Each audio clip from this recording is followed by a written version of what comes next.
Here is the audio with your slides for your personal narrative. So this is coming after you have finished your last novel of junior year. So we're kind of using Estrella's journey in Under the Feet of Jesus as a model for your prompt for this personal narrative. So just thinking of a time when you may have felt invisible in some capacity.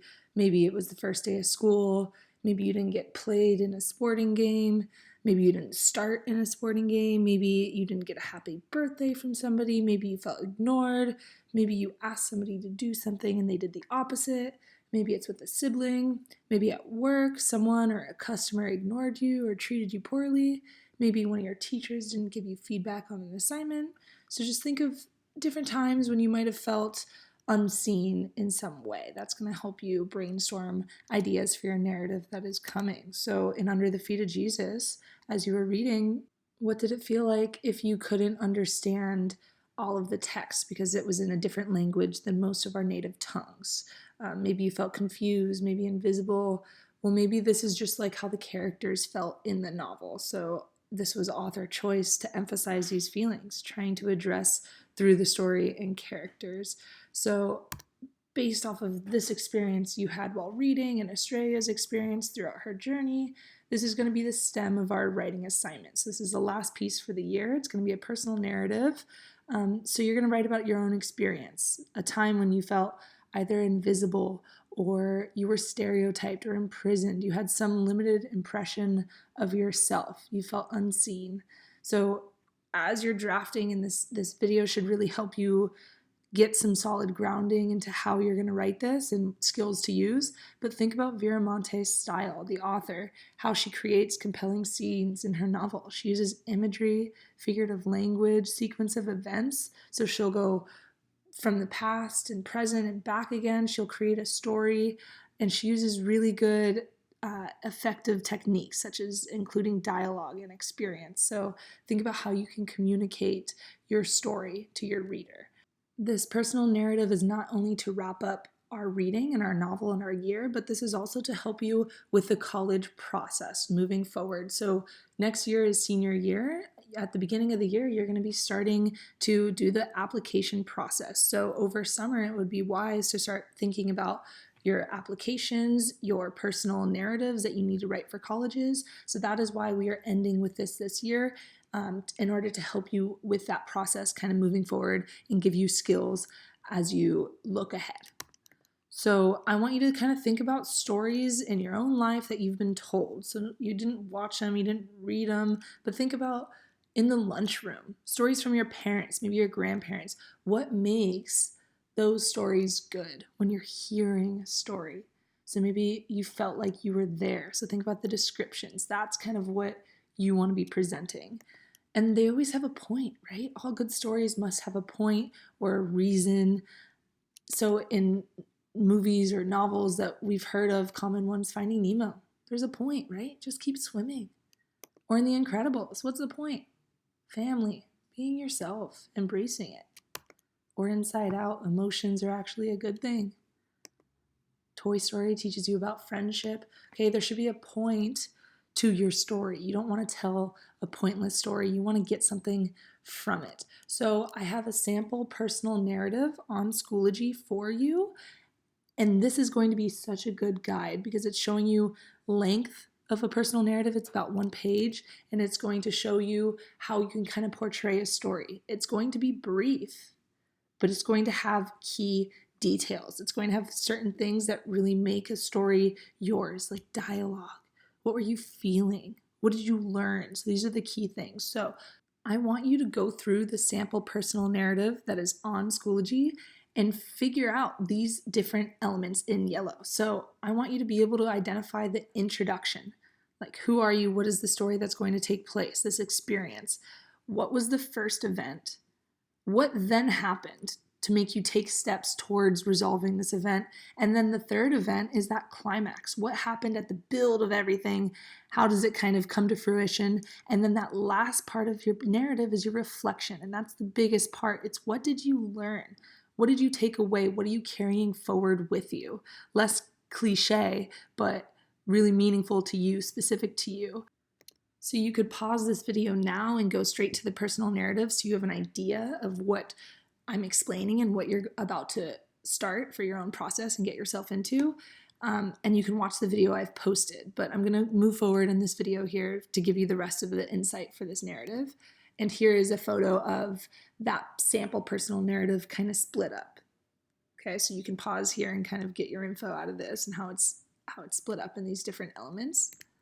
And you also have these brainstorming bubbles on Schoology. So you do not have to turn these in, but I want you to do this in order to brainstorm the best event for you to write your personal narrative on. So who was involved in the event?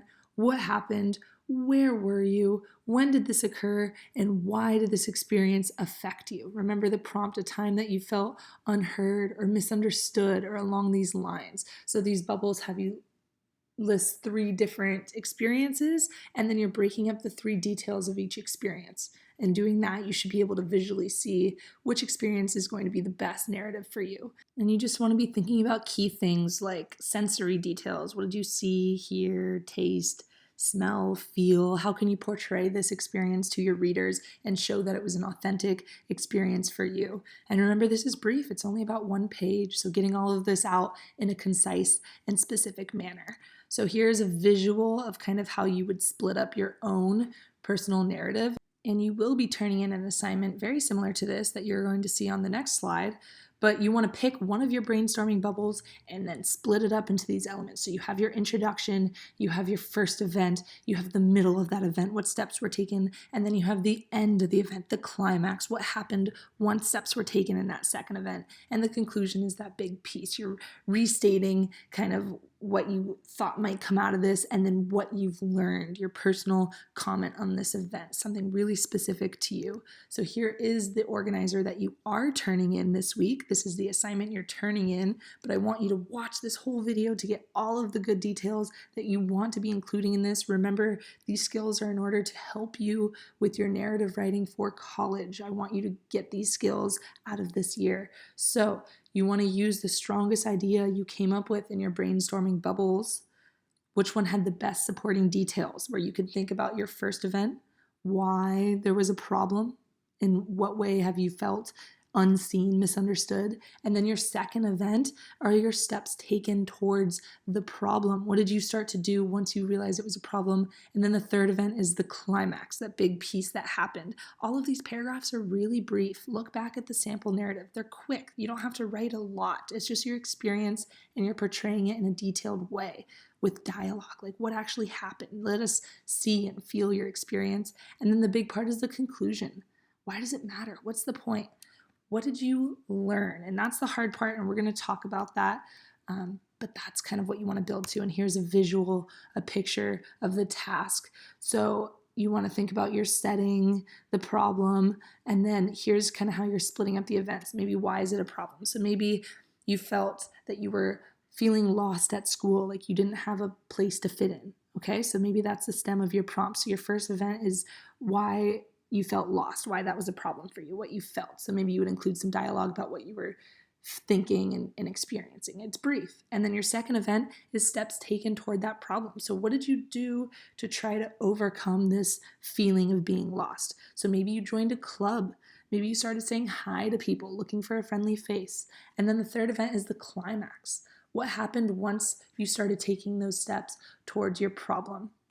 So maybe you joined origami club and you learned origami and that gave you some peace and you made more friends and you kind of had a place that you could go to and fit into, and that kind of helped build you for the future.